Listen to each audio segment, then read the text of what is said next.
Shalom, selamat pagi anak-anak. Pagi ini Ibu akan menjelaskan materi kelas 8 IPS tentang pluralitas masyarakat Indonesia. Nah, dalam pluralitas masyarakat Indonesia, kurang lebih kita akan membahas tentang bagaimana keragaman masyarakat Indonesia yang sedang sama-sama kita ketahui. Indonesia ini terdiri dari perbedaan agama, perbedaan budaya, perbedaan suku bangsa, dan perbedaan pekerjaan. Dalam pembahasan kali ini, kita akan membahas 5 pokok pembahasan. Yang pertama adalah pengertian pluralitas. Kedua, perbedaan agama. Ketiga, perbedaan budaya.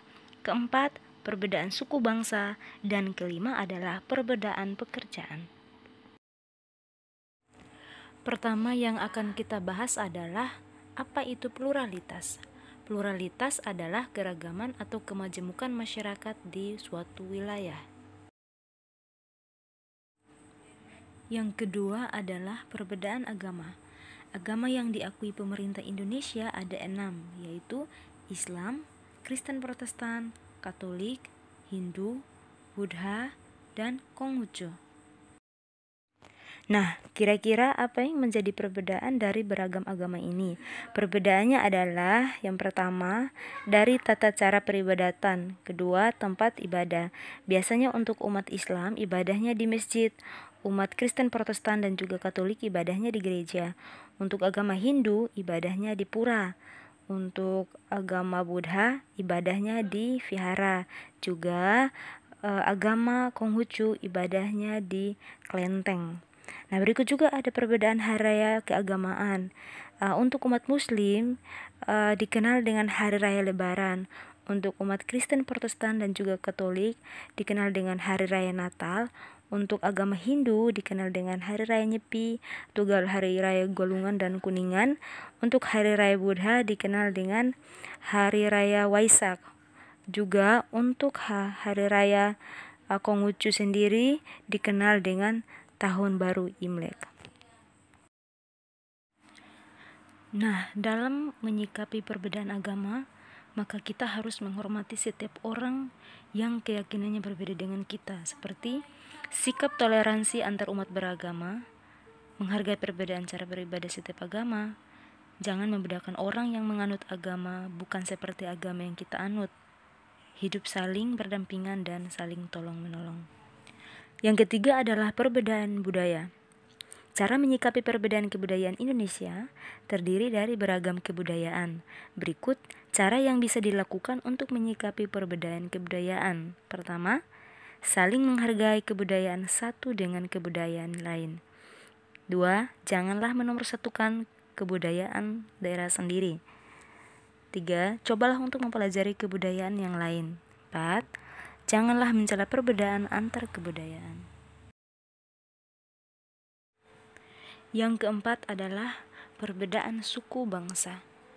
Indonesia terdiri atas 1340 suku bangsa yang tersebar dari Sabang hingga Merauke.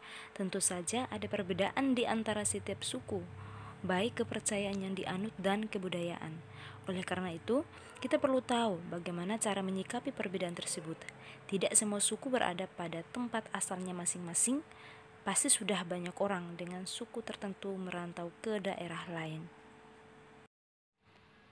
Contoh, misalnya Gledis merupakan suku Toraja, lalu ia merantau ke Papua.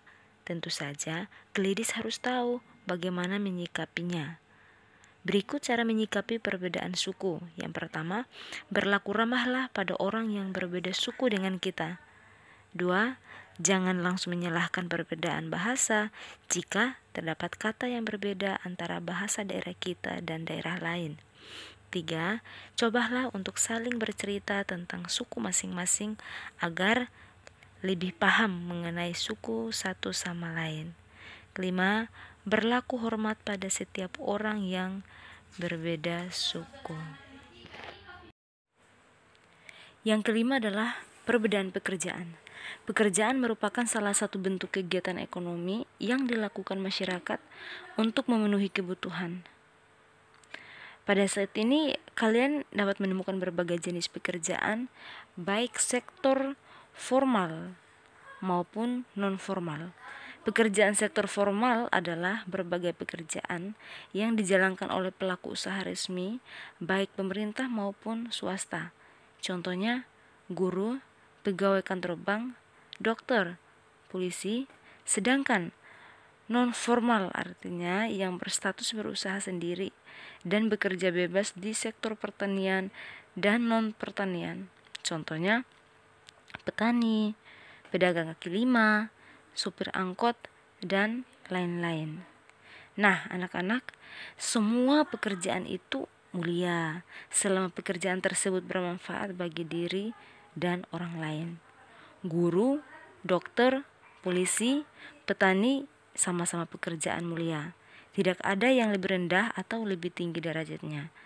Semua profesi saling membutuhkan. Tanpa guru, tidak akan ada dokter, polisi. Tanpa petani, dokter, polisi mengalami kelaparan. Demikian seterusnya. Rantai kehidupan manusia tersusun sedemikian rupa sehingga saling membutuhkan. Nah, berikut cara menyikapi perbedaan pekerjaan. Yang pertama, bersikaplah rendah hati dan tidak bersikap sombong terhadap seseorang atas posisi pekerjaan yang dipunyai. 2. Saling menghormati dan menghargai atas keragaman pekerjaan yang dijalankan oleh masing-masing individu. Demikian penjelasan materi dari Ibu. Terima kasih. Tuhan Yesus memberkati.